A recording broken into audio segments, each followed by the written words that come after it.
We have Mozart Evloev taking on Leron Murphy for a title shot eliminator this weekend at UFC London. I'm gonna be giving out my full card breakdown and predictions, who I think wins and how they win. So let's get straight into the first fight of the night. For the first fight, we have Melissa Mullins taking on Luana Carolina.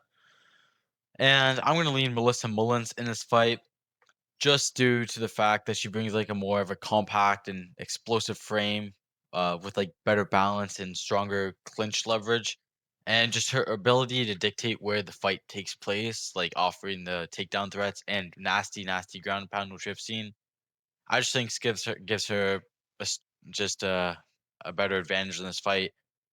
She's got a forcing scramble. She doesn't really offer submission threat. She can, but she doesn't have any submission wins. But she does have 4 wins by knockout, which most of them are ground and pound.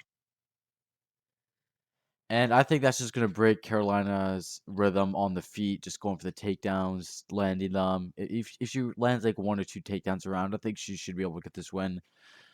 I do think Carolina still has a real shot because she is a lengthy striker. Although she does have a lot of decisions, she is a fairly decent striker. I would not give her too much credit, but she has long kicks, straight punches, and decent lateral movement, where she could maybe keep Mullins on the outside and force like a slower and more tactical fight. That's how I would think Carolina would win this fight, but I don't really see that happening. So I just think I'm gonna favor Melissa Mullins here just because of more reliability. I think just gonna be able to get the takedowns. I don't know really much what else to say. I don't rate these fighters highly at all. This is a low tier MMA, WMMA fight, but I'm gonna go Melissa Mullins. I'm gonna say ground and pound TKO, I guess. I don't know, or just a decision, but I could see her gain a TKO over Luana Carolina. So let's move on to the next fight. Then we have Chanel Dyer taking on Ravina Oliveira, and Chanel Dyer is getting this opportunity in the UFC after losing on the Contender Series against an 8-1 prospect at the time. But Chanel Dyer is a very clean and polished striker with like tight boxing, crisp 1-2s, and some decent counterattacks. She does have decent footwork and angles actually, and she hardly is like just standing still. She does have good shot selections like straight punches, interception shots, and even mixing in some body work. And she has shown to have pretty good takedown defense with strong hips and good balance. But her way of fighting is just to dictate the range and keep the fight like at the clean and technical area. Like offensively, she's fast, accurate, and efficient, pretty much. And Oliveira on the other side, she's a little bit awkward. She's like long, rangy, and awkward, and uses like teeps to disrupt rhythm, which I could see working on Chanel Dyer. She likes to use clinch fighting with the knees, and the grappling is there for her, but I don't really rate her that much. But it's usually, I think, in the clinch transitions. Her striking is unorthodox, but I think that's going to open up more opportunities for Dyer. And she can make fights a little bit messy, which does favor her a little bit, Oliveira. But she just uses her strength to frustrate and slow the pace. But I'm gonna go Chanel Dyer here. I just think the mid range striking is gonna be better. The speed based on entries and exits is gonna be better, and just countering Oliveira's long kicks and maybe even countering off them. Maybe, but I think she's gonna keep the fight clean and structured and technical, and I think she's gonna get the win over Ravina Oliveira. So give me Chanel Dyer in this matchup. Then we have Shamrock and Kareem Al Sawadi. And this is an interesting matchup because we just saw Shamrock get pretty much dominated by Nurullo Aliev, but Aliev is a very good prospect and he seems to be improving at a very fast pace, and his striking is like a lot better in that Shamrock fight. But Shamrock, we didn't really get to see it, but he does push a pressure on guys, but Aliev is just, I think, that much better. He does force a fast and chaotic pace, and he does have a strong wrestling drive and good at crashing into the clinch, taking it back. His back takes are really good. And once he has top pressure he is heavy on the hips, good control once he settles, and he is going to look for submission any opportunity he is, and he really likes that rear naked choke. And he is pretty durable and gritty. He's not going to give up on himself. He was eating some big punches against Nurul Aliev. And he has very, very nice teep kicks up the middle. They're very clean, which I think is going to be there for him against Al Sawade.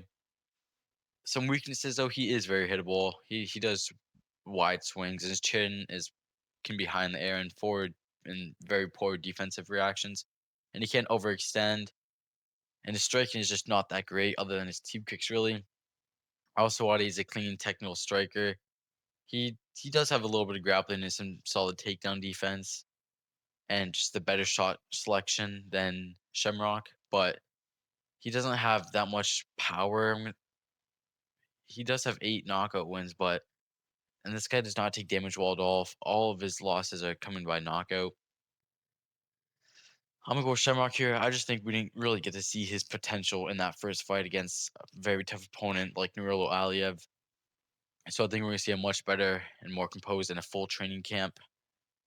Because I'm pretty sure he took that first fight on short notice. So I'm gonna go Shamrock here, and I'm gonna go inside the distance. I just think Alsat Wade, I don't know how to say his name, is finishable. Like all his wins come by finish, 4 of them by knockout. So I don't think that's a great look either. So give me Shamrock in this matchup. Then we have Louis Sutherland and Brando Perisic. Louis Sutherland, this guy is massive, huge traps on him. He is kind of fast, sharp. I guess it's heavyweight striking. He does have very nice calf and leg kicks. He broke Walter Walker's leg actually with in like the first few kicks before getting submitted. And I don't I there's really not much to say. Sutherland is a good he likes to brawl. Heavy puncher, he's massive. He can be backed up though. That's a weakness of his. He can be too patient and he's not great in the clinch either. Brando Perisic on the other side, high pressure, high aggression. He is physically strong, but so is Sutherland, and he is very dangerous in like the mid range. He's very dangerous, very fast hands. Training with some of the best in the world in Australia, like Adesanya he's fighting with all those guys over there. But I think Brando Perisic should win. I think he should be able to finish Sutherland. I didn't really do too much looking into on this fight because I don't really care for it. I don't really care for Sutherland at all. I don't think he's great or UFC level really. And he just got a short notice fight against Walter Walker. So I'm gonna go with Perisic by knockout probably. This guy is a very hard hitter. We can see that on his record. He has 4 knockouts and 1 submission at heavyweight, and he has never left the first round either. So give me Brando Perisic to win by probably knockout. Then we have Mantaz. I'm not even gonna try to say his last name. And against Trocoli, whatever. This is not gonna be a close fight. Trocoli is not UFC level whatsoever. His win on the Contender Series, he was popped for steroids. That's the only reason he won. Then took a short notice fight on Shara Magomedov and just got knocked out in the 3rd round. Then he got submitted by Tresean Gore. Then he got submitted by Mansur Abdul Malik. Like the only thing this guy was good at was jiu-jitsu, and he's getting sub 2 fights in a row. This guy's nowhere in the UFC. He's gonna get destroyed once again. Mantaz, heavy hitter, and he does have submissions too. He's not like just an only knockout guy. 6 knockouts, 2 submissions. Very fast striker, very powerful. We saw that on the Contender Series. Overhand right, knocked him out in the 1st round. And he has been grappling. He just had a grappling match against some random guy not too long ago, back in October. And it's not going to be close at all whatsoever. I'm going to take Mantaz contra, not even going to say his last name, round 1. That should be it. Don't think Trocoli really brings any threat at all. I think Mantaz is just going to be better everywhere the fight goes, more powerful, more fast.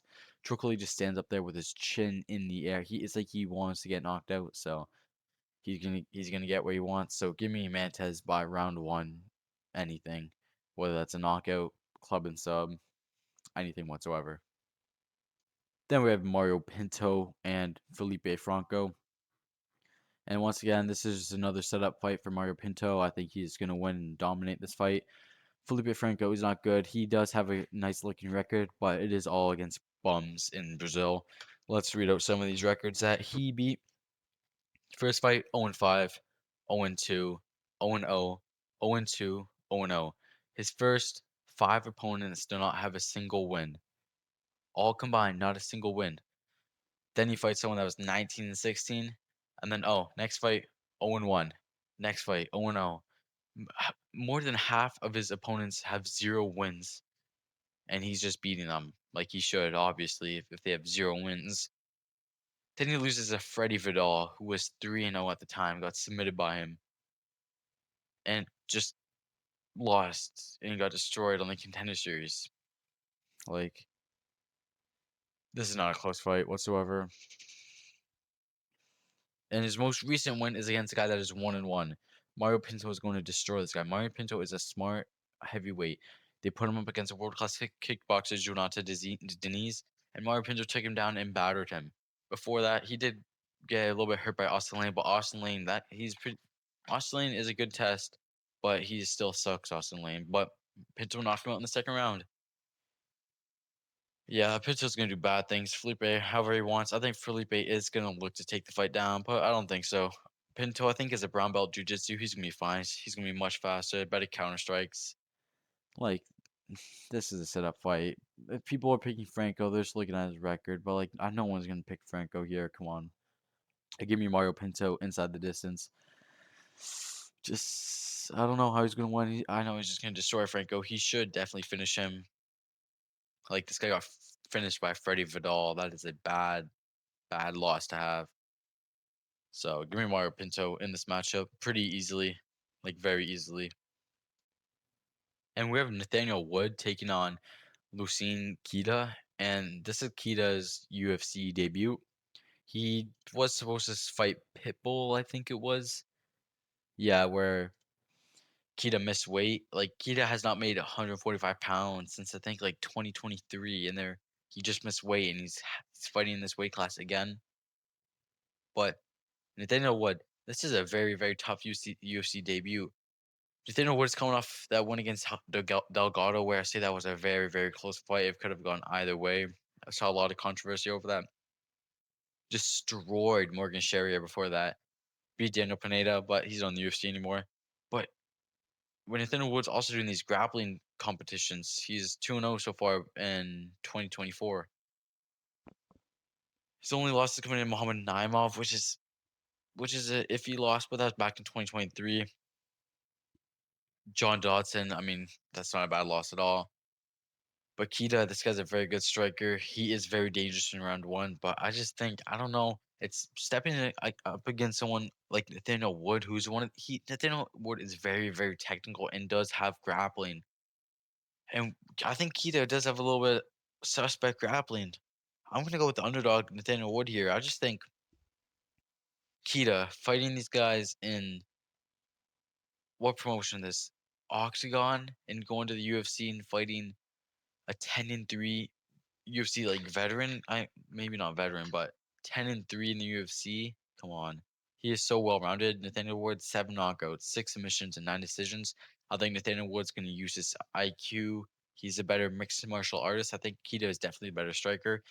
But I'm gonna go with Nathaniel Wood here. I'm gonna say probably a decision win. So give me Nathaniel Wood against the newcomer Kita. Then Mason Jones and Axel Sola is an interesting matchup. Mason Jones 17-2. He is 3-2 in the UFC, with his other ones coming in Cage Warriors. But Mason Jones on like a 5-fight win streak. 6-fight win streak, sorry. He had a nice fight against Blazioki. We've seen Blazioki. I don't think he's great. Blazioki Oki rocked him bad, but he just gassed himself out, and then Mason Jones was able to get the takedown and use elbows from mount, which destroyed Oki. Mason Jones beat Stevens before that, which, I mean, Stevens is a veteran, but Mason Jones' only losses are coming to Mike Davis, who at that time was a very good fighter, but we have seen him a few rough performances since then. And then Ludovic Klein, who has a couple wins now against Matthias Rebecki, and just his only recent loss coming out of Matisse Gamrot. So Mason Jones is losing to very good fighters. Axel Sola undefeated. I think he did this training camp in Dagestan, but it's not like the Khabib Dagestan camp. It's like a B tier one, which I don't know. His only win coming in the UFC coming against Reese McKee, but Reese McKee, this guy's like 14-7.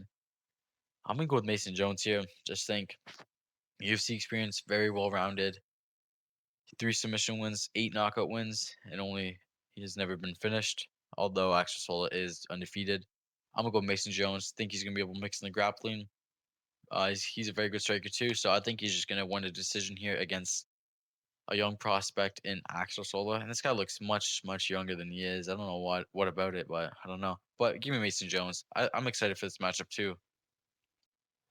Then we have Curtis Campbell and Danny Silva, and I'm excited to see this Danny Silva guy, bro. Oh my gosh.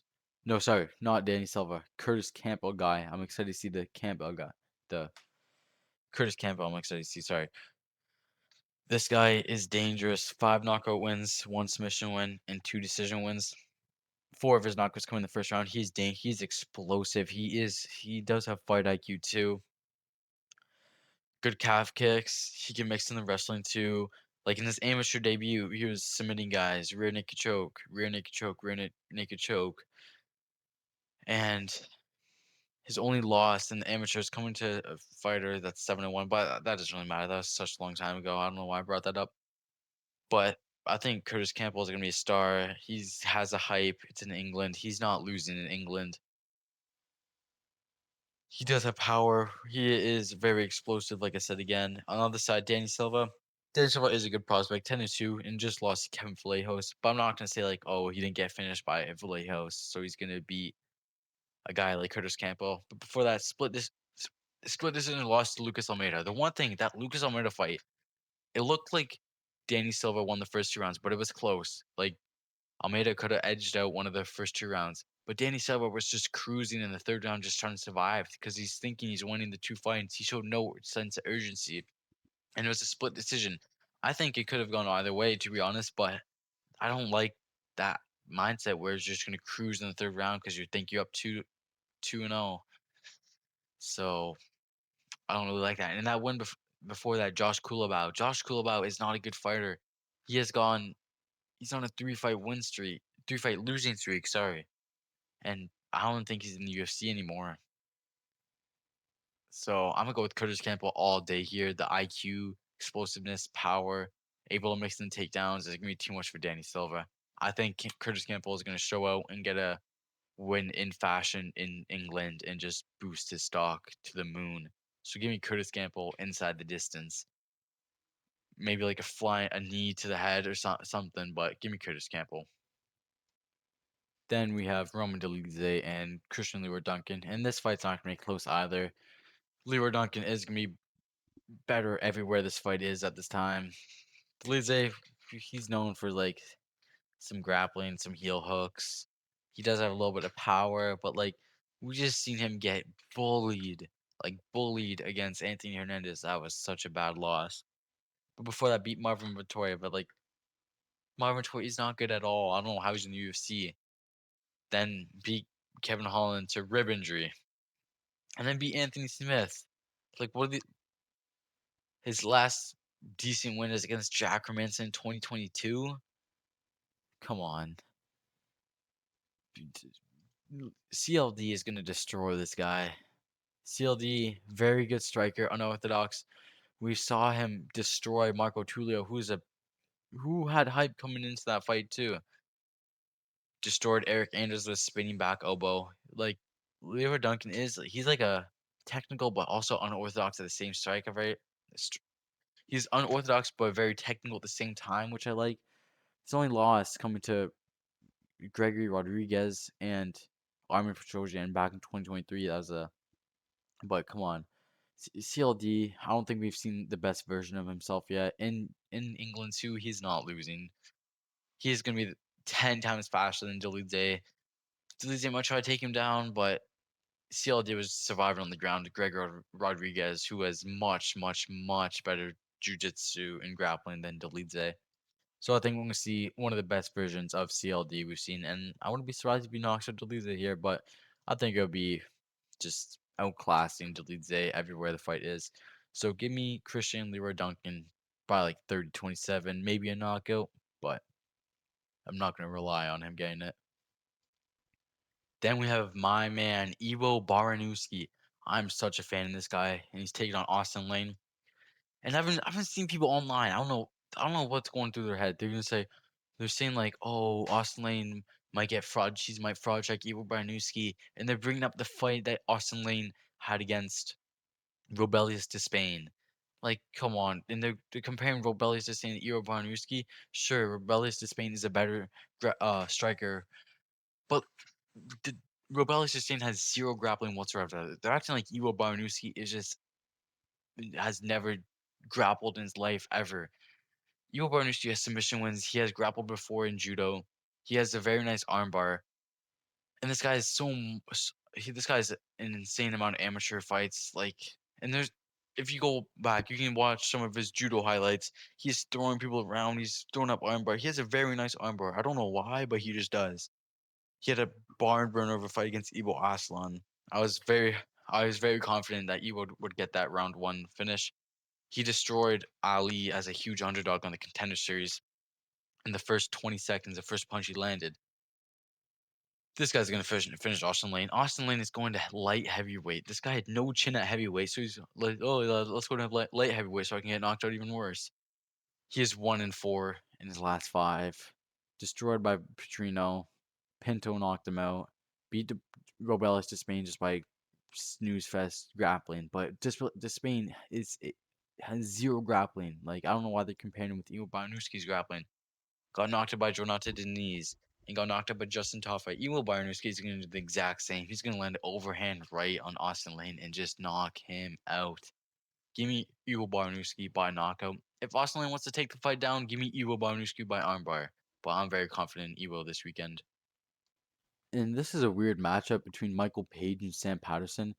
Sam Patterson has really found his rhythm since getting knocked out by Ashemus. He's on a 4-fight win streak and all by finishes, 2 by submission, and 2 by knockout.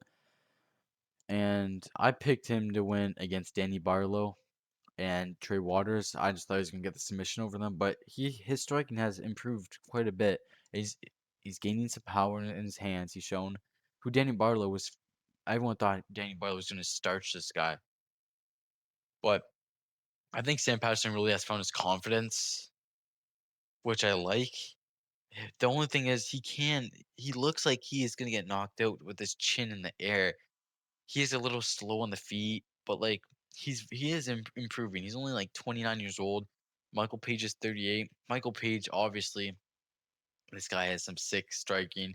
It's gonna be hard for Patterson. The speed differential is gonna be crazy. Michael Page has a very nice 1-2 down the middle. He likes to throw kicks, pretty much anything he can. Beating Jared Cannonier, Shar Magomedov, losing Ian Gary because Ian Gary used grappling. Sam Patterson and Ian Gary almost have like the same frame, sort of. Patterson's a little bit skinnier, but I don't know. I really don't know who to go in this matchup. I'm gonna just go with Sam Patterson. I just think he's found his. Oh, but then I think Michael Page just might knock him out. I'm gonna go Sam Patterson. I think he's gonna fight smart. He's gonna clinch. He's not gonna strike with Michael Page. He's gonna do anything he can to get a clinch, get a hold, get the takedown, and maybe look for the submission. Like Ian Gary was very close, and I think Sam Patterson has a much higher submission threat than Ian Gary. But then Michael Page might starch him on the feet with a 1-2 just down the middle, might kill Sam Patterson. But I'm gonna go Sam Patterson by submission. Give me the underdog, Sam Patterson here. Then Luke Riley and Michael Aswell. This might be a very competitive fight. Luke Riley, obviously a very good striker, got the win over Bogdan Grad, where he was dominated in that first round. Luke Riley, undefeated, amateur and professional, just very clean striking. He did acknowledge that he had a very very bad first round, so hopefully he made adjustments. Aswell Jr. is a very good boxer himself, actually, but he doesn't really have any submission threat or anything like Bogdan Grad did. He beat Lucas Almeida by round one knockout, but if you saw Lucas Almeida, his hand was like a balloon in the weigh-ins. Like he broke it for sure. So I think that's why he won. I'm not gonna rate that win too much. Lost to Balaji Oki, which is not a bad loss, but it kind of is. Balaji Oki did look decent there, but I don't rate it. I'm gonna go Luke Riley here, better striker. Maybe Huff. I think he'll drop Michael Aswell, but Aswell is durable. So give me Luke Riley here because I don't think Michael Aswell is gonna just grapple and get the win. I think he's gonna strike with him, and I think Luke Riley's the better striker. So put those two together, and I have Luke Riley winning this matchup. Maybe by knockout, but I could see like a 29-28, maybe 30-27. For the main event of the night, we have Movsar Evloev and Leron Murphy. And I'm gonna just have to go with Movsar Evloev here. I just think he is the much more dedicated fighter. Obviously, Leron Murphy is too, but Leron Murphy is at 34. I think Movsar is just gonna be looking much better every single fight. Leron Murphy, good striker. He threatens with the ninja choke we saw against Aaron Pico on takedowns, but then he destroyed Aaron Pico with a spinning elbow. Beat Josh Emmett, but he was taken down in that fight. That was a boring fight. Dan Ige rocked him, but Murphy was able to get the win still. Barboza destroyed Barboza, but like these guys, they all have the same thing in common. They don't really offer a wrestling threat. Like Barboza striker, Dan Ige striker, Emmett striker, and they all like Emmett and Ige, all they have like kind of the same frame, just short, stubby guys, just that could just try to land the one power shot. Beat Josh Kulabau, don't rate that win at all. Gabriel Santos split decision, that's a good win. But Aaron Pico was able to get him down. Aaron Pico was a great wrestler, but I think Movsar has better control when once he gets the takedowns, he's just smothering you. So I'm gonna go Movsar here. I just think he doesn't have that great striking, to be honest. But if Murphy's throwing kicks, I think Movsar is just gonna catch him, take him down, and probably just control him to a decision win. That's how I see it. I think he'll probably land a little bit more ground and pound on Leon Murphy. But he had a good fight with Aljamain Sterling. Diego Lopez was a close fight, but we've seen Diego Lopez now gain title shots. So, yeah, not really much to say. These guys are just both decision merchants. So, I really can't say much else. Give me Mozart Evloev by decision. I'll probably say like a 49-46, honestly. Maybe a 48-47, but I think Mozart is just it's gonna be a clear one for Mozart in this matchup, in my opinion. Those are my official predictions for Evloev and Murphy London full card. So let me know in the comments if you agree with or disagree, and don't forget to like and subscribe.